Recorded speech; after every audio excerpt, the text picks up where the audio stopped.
The credit alert notification appeared on my phone at 11:42 p.m. on a Tuesday night. New account opened. Business Express credit line. $75,000. I sat up in bed, staring at the screen in the darkness of my bedroom. I definitely hadn't opened any business credit accounts. I immediately logged into my credit monitoring service and scrolled through the recent activity. My heart sank as I found 3 new accounts opened in the past week: a $75,000 business line of credit, a $50,000 equipment financing loan, and a $125,000 commercial real estate loan. All applications had been submitted using my personal information, employment history, and social security number. The total exposure was $250,000 in fraudulent debt that could destroy my financial life. But I knew exactly who had access to my financial information. My brother Jake had been staying in my spare bedroom for 2 months, supposedly getting back on his feet after his latest business venture collapsed spectacularly. During that time, he'd had unlimited access to my home office, my daily mail delivery, and all my personal documents. I got up and padded quietly to my home office, careful not to wake Jake. My filing cabinet was slightly ajar. I always kept it locked, but the lock had been picked. Someone had been rifling through my tax returns, bank statements, employment records, and insurance documents.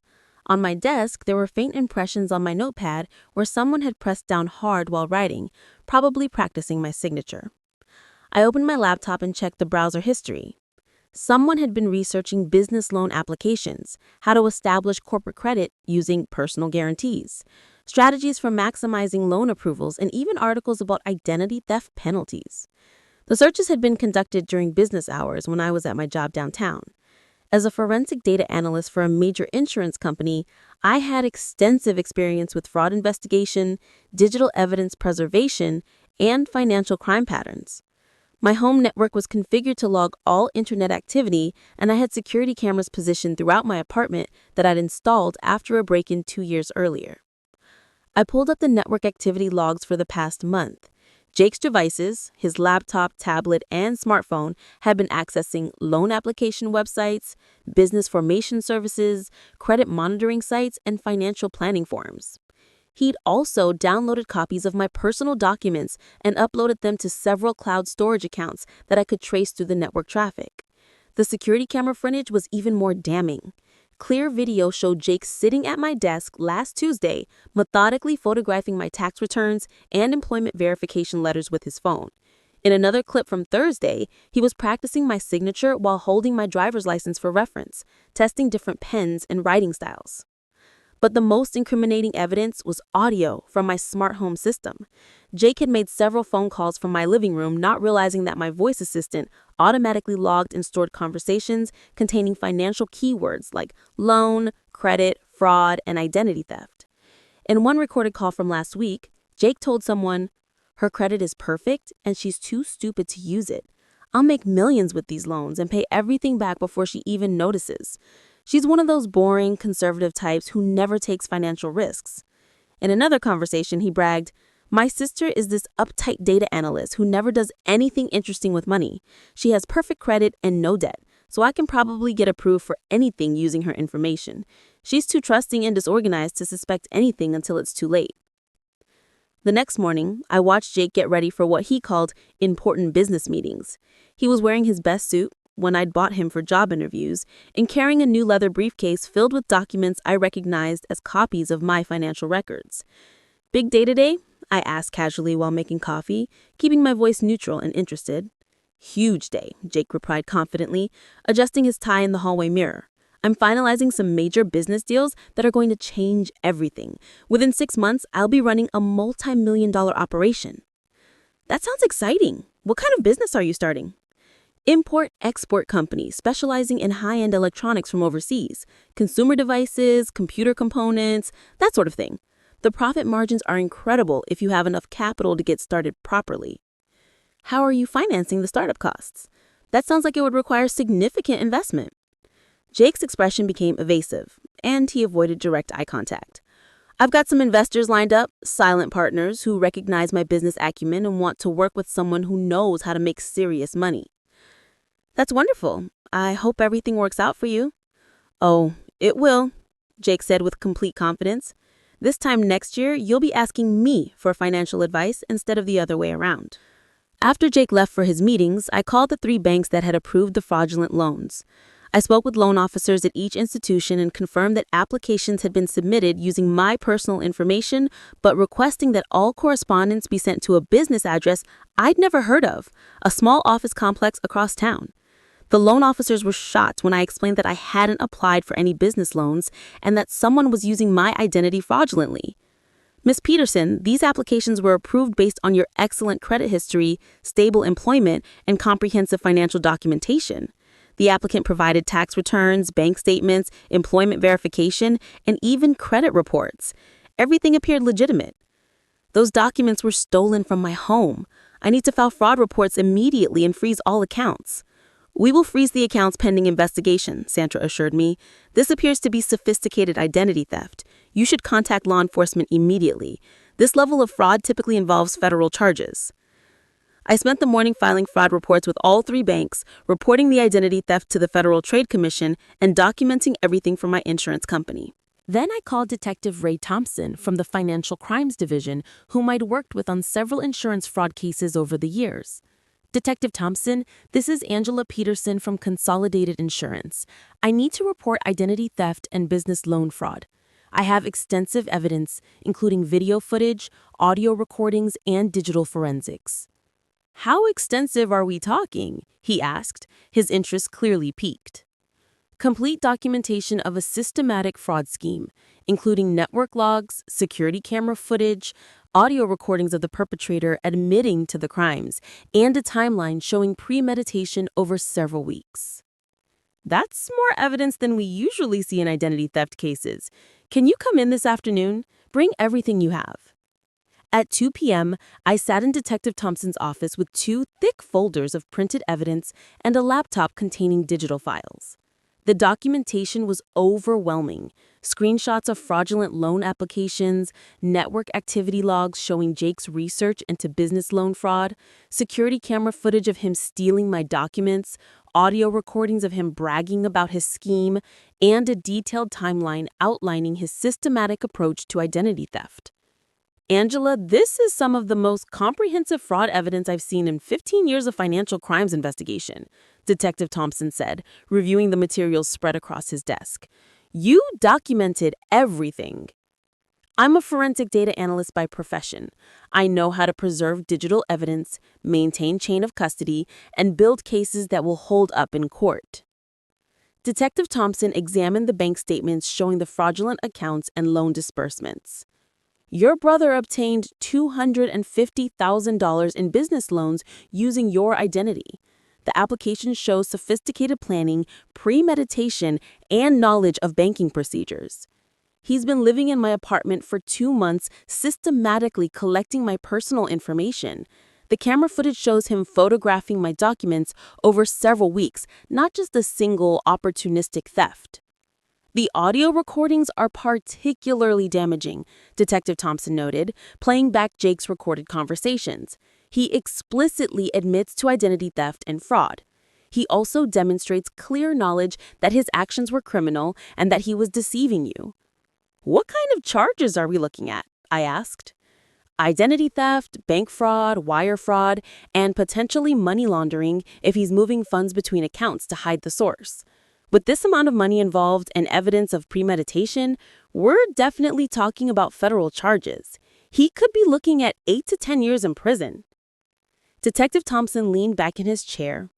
There's something else you should know. We've been tracking a pattern of family-based identity theft cases recently. Perpetrators often target relatives because they have easy access to personal information and they assume family loyalty will prevent prosecution. Jake definitely assumed I wouldn't catch him or wouldn't pursue charges if I did. The sophistication of his scheme suggests this isn't his first time committing fraud. We'll run his background and see if there are other victims we don't know about. That evening, Jake returned home in an excellent mood, carrying shopping bags from expensive stores and practically bouncing with excitement. Angela, you'll never guess what happened today. He set down bags from Nordstrom, the Apple Store, and a high-end luggage retailer. All my business financing came through. I now have access to over $250,000 in working capital. That's wonderful, I said, maintaining my supportive sister act. Your investors must really believe in your business plan. They do. In fact, I've already started making some strategic purchases for the company. He showed me a new Rolex Submariner watch, an expensive Italian leather briefcase, and a top-of-the-line MacBook Pro. Image is everything in international business. You have to look successful to attract the right clients and partners. That makes sense. When do you expect to start seeing returns on your investment? Within 90 days, I should be generating enough revenue to pay back the initial loans and start expanding operations. This time next year, I'll probably be worth millions. Maybe I'll even hire you to do my corporate accounting. Jake spent the next hour showing me business cards he'd had printed with gold embossing, a company website he'd hired a developer to create, and incorporation documents for his new business, Peterson International Trading LLC. He'd used the fraudulent loan money to create an elaborate facade of legitimate business operations. I've rented an executive office suite in the financial district, hired a receptionist and a secretary, and even put a down payment on a warehouse facility for inventory storage, he said proudly. This is going to be the business venture that finally makes me rich and proves everyone wrong about my abilities. What Jake didn't realize was that none of the loans he'd obtained were actually his responsibility. Since he'd used my identity and credit history, I was legally liable for all $250,000 in debt if the fraud was not discovered and prosecuted. His business empire was built on my financial reputation, and his failure would destroy my credit rating. The next morning, Detective Thompson called with an update from his investigation. We've traced the business address your brother listed on the loan applications. It's a small executive office he rented using cash payments and fake business references. We also found the warehouse facility and confirmed he's been spending the loan money on business setup costs and personal luxury purchases. What's the next step in the investigation? We're preparing search warrants for the office, warehouse, and your apartment. We want to seize all evidence of the fraud and any assets purchased with the stolen loan money. The prosecutor wants an airtight case before we file federal charges. When will you execute the warrants? Tomorrow morning around 9 a.m. We'll need you to be present when we search your apartment since it's your primary residence. Can you arrange to be available? Absolutely. I'll make sure I'm home. One more thing. Don't let on to your brother that you know about the fraud. We want to catch him with all the evidence in place before he has a chance to destroy anything or flee. The next morning, I woke up early and waited for Jake to leave for his fake office. He left at 8:30 a.m. as usual, carrying his expensive briefcase and talking loudly on his phone about important business calls he needed to make and meetings with potential overseas suppliers.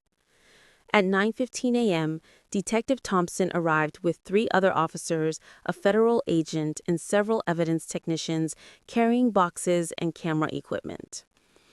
They presented me with search warrants for my apartment and Jake's rented office space. We'll be as careful as possible with your belongings, Detective Thompson assured me, as his team began systematically documenting and seizing evidence from my home office and Jake's temporary bedroom. We found additional fraudulent documents, one of the evidence technicians told Detective Thompson, holding up fake business licenses, forged bank statements, and counterfeit corporate seals. Your brother created an entire fictional business empire using your sister's credit and identity. They seized Jake's laptop, tablet, smartphone, several boxes of financial documents, printed loan applications, and copies of my personal information that he'd been storing in his room. They also photographed the notepad with signature practice marks, collected fingerprint evidence from my filing cabinet, and documented the sophisticated setup he'd created for identity theft. At 11:30 a.m., my phone rang. It was Jake calling from his rented office space. Angela, there are FBI agents and police officers here with search warrants. His voice was panicked and confused. They're taking all my business equipment, computers, and documents. They're saying something about identity theft and federal fraud charges. What's going on? Did someone steal your identity? I have no idea what's happening, I said calmly, following Detective Thompson's instructions not to reveal my involvement. You should cooperate with them completely and answer all their questions honestly. They're asking about loan applications and bank fraud. They want to know where I got the money to start my business. This is insane. I haven't done anything wrong. I have legitimate investors and proper business licenses. Just tell them the truth about your business, Jake. If everything is legal and legitimate, you have nothing to worry about. They're putting everything in evidence boxes and taking my computers. How am I supposed to run my business without my equipment? 2 hours later, Detective Thompson called me back with an update on Jake's arrest. We've arrested your brother on federal charges of identity theft, bank fraud, wire fraud, and money laundering. He initially denied everything and claimed his business was legitimate. But when we showed him the video evidence of him stealing your documents and the audio recordings of him admitting to fraud, he broke down and confessed to the entire scheme. How did he react to being caught with all that evidence? First, anger. He was furious that you had security cameras and audio recording in your apartment. Then desperation. He kept insisting that he planned to pay back all the loans from his business profits, so it really wasn't theft.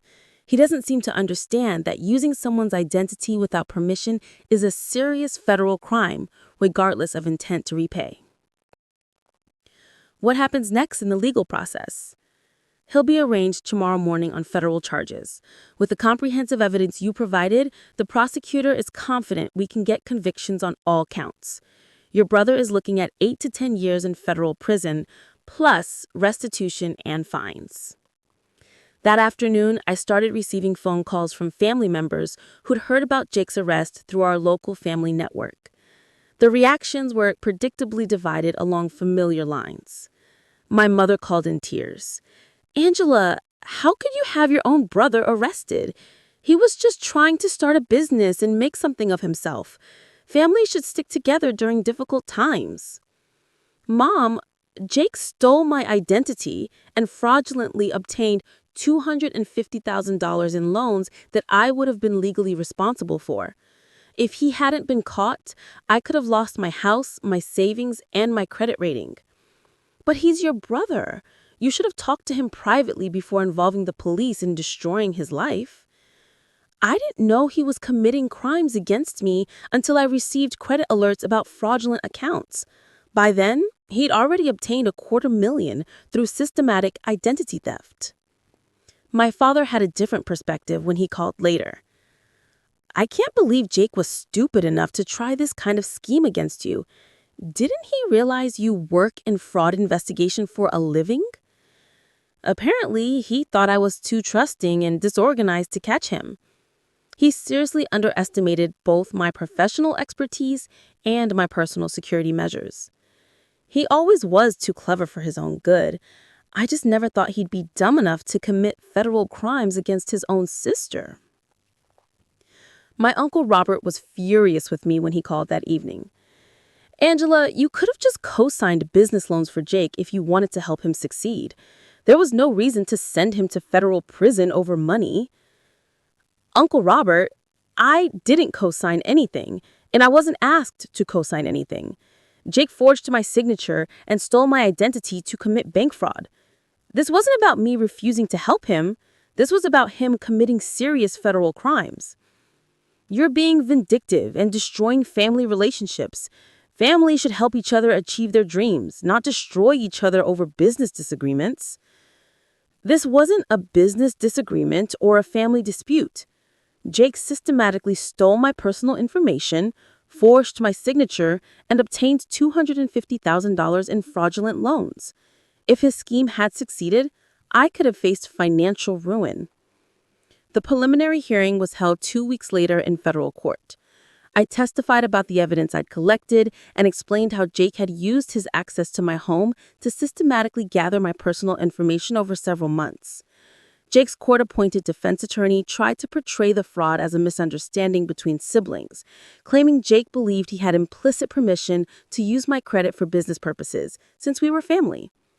But the recorded phone calls where he explicitly stated that I was too stupid to use my perfect credit and that he would commit fraud before I even noticed completely undermined that defense strategy. The federal prosecutor played the audio recording where Jake said, My sister is this uptight data analyst who never does anything interesting with money. She has perfect credit and no debt, so I can probably get approved for anything using her information. She's too trusting and disorganized to suspect anything until it's too late. The federal judge was clearly not impressed with Jake's justifications. Mr. Peterson, regardless of your family relationship with your sister, using someone's identity to obtain $250,000 in loans without their knowledge or consent constitutes serious federal crimes that strike at the heart of our financial system. Jake was bound over for trial on charges of identity theft, bank fraud, wire fraud, and money laundering. Bail was set at $100,000, which he couldn't afford since all his assets had been purchased with fraudulent loan money and had been seized as evidence. While Jake sat in federal detention awaiting trial, I received a visit from his business attorney, Martin Walsh, who was trying to salvage something from the wreckage of Jake's fake empire. Miss Peterson, I represent your brother in his business affairs. I wanted to discuss the impact of these criminal charges on his company operations and see if we can work out some kind of arrangement. What kind of business operations? His entire company was funded with fraudulent loans obtained through identity theft. Well, regardless of the funding source, he did establish legitimate business contracts, lease agreements, and employment relationships. Several people are now unemployed because of his arrest, and suppliers are demanding payment for services already rendered. Mr. Walsh, Jake's entire business was built on stolen money obtained through identity theft. Any contracts he signed were based on fraudulent financing he had no legal right to access. Jake asked me to speak with you about possibly testifying as a character witness at his trial. As his sister and the victim of his crimes, your support could significantly impact his sentencing and help the judge understand that this was a family matter that got out of hand. My support. Jake stole my identity and committed $250,000 worth of fraud using my personal information. He could have completely destroyed my financial life to fund his fake business empire. Martin Walsh looked frustrated and desperate. Miss Peterson, your brother is facing 8 to 10 years in federal prison. His children will grow up without their father. Is that really proportional punishment for what you consider a family financial dispute? This wasn't a family financial dispute or business disagreement. Jake committed premeditated federal crimes involving $250,000. He systematically stole my personal information over several months and created an elaborate fraud scheme designed to deceive multiple financial institutions. 4 months later, facing overwhelming video, audio, and digital evidence that would guarantee conviction at trial, Jake accepted a plea bargain offered by federal prosecutors. He pled guilty to identity theft and bank fraud in exchange for a reduced sentence of 6 years in federal prison. At the sentencing hearing, Jake was allowed to make a statement to the court before receiving his sentence. Your Honor, I know what I did was wrong. I was desperate to make my business dreams come true, and I made terrible decisions that hurt my sister and violated her trust in the worst possible way. He turned to look at me sitting in the gallery with my parents. Angela, I'm sorry for what I did to you. I convinced myself that I could make enough money to pay back the loans before you found out, but I realize now how incredibly selfish and criminal that thinking was. The federal judge sentenced Jake to 6 years in federal prison, followed by 3 years of supervised probation. He was also ordered to pay $285,000 in restitution, covering the fraudulent loans, plus penalties, interests, and investigation costs. After the sentencing, Detective Thompson met with me in the courthouse hallway. He asked me, "How do you feel about the outcome of the case?" I said, relieved that it's finally over. Honestly, Jake needed to face serious consequences for his actions, but I'm glad he finally accepted responsibility instead of putting everyone through a lengthy trial. Your evidence collection made this case completely airtight. Without your comprehensive documentation, it would have been much harder to prove the systematic nature of the fraud and the premeditation involved. Jake assumed I was too trusting or too naive to catch him. He seriously underestimated both my professional expertise in fraud investigation and my personal security measures. 4 years later, I received a letter from Jake written from federal prison. Dear Angela, I've had a lot of time to think about what I did and why I did it. I was jealous of your financial stability and professional success and frustrated with my own repeated business failures. Instead of asking for legitimate help or finding legal solutions to my problems, I chose to betray your trust and commit serious federal crimes. I know now that my actions could have completely destroyed your financial life. Those loans were in your name with your credit backing them. And if I hadn't been caught, you would have been legally responsible for $250,000 in debt you didn't create. I was willing to risk your entire future to fund my business fantasies. I don't expect you to forgive me, but I want you to know that I understand why you had to report me to the police. You were protecting yourself from the consequences of my crimes, just like anyone should do when they're the victim of identity theft. The other inmates here think I'm crazy for not being angry at you for turning in family. But you didn't turn me in.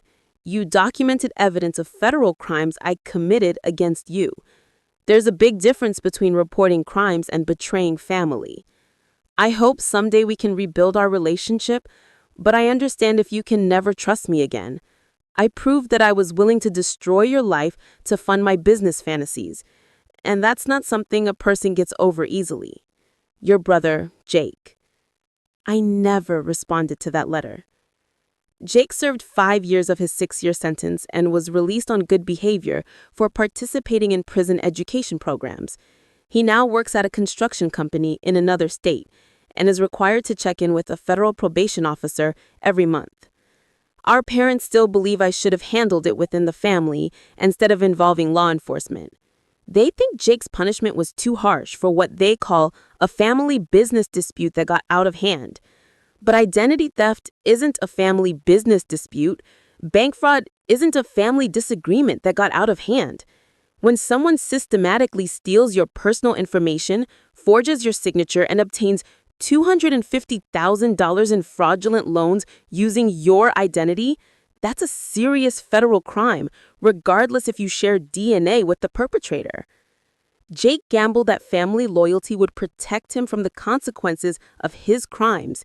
He assumed I would be too shocked, too guilty, or too concerned about family harmony to pursue federal charges against my own brother. He was completely wrong. Family relationships don't create immunity from federal law. Trust, once broken by systematic fraud and betrayal, cannot be repaired by simply promising to pay money back or claiming good intentions. And someone who is willing to destroy your financial life to fund their business fantasies has demonstrated that they value their ambitions far more than your welfare. I maintain comprehensive digital security because fraud investigation is my profession, but also because I learned early in my career that financial predators often target the people closest to them, counting on family relationships and emotional manipulation to shield them from prosecution. Jake spent months planning his elaborate fraud scheme, confident that I would never discover it, or never have enough evidence to stop him if I did. The security cameras, network logs, audio recordings, and detailed financial documentation proved him completely wrong. Sometimes protecting yourself means being willing to prosecute the people who are supposed to love you. Sometimes family loyalty means being loyal to legal boundaries and ethical behavior instead of criminal schemes and fraudulent activities. And sometimes the people who tell you to handle it within the family are the same people who would never risk their own credit rating, financial security, or professional reputation to enable someone else's federal crimes. The sound of the warrant being signed that morning wasn't just the sound of justice being served. It was the sound of consequences finally catching up to someone who believed family loyalty would protect him from the federal laws he'd systematically broken. They didn't.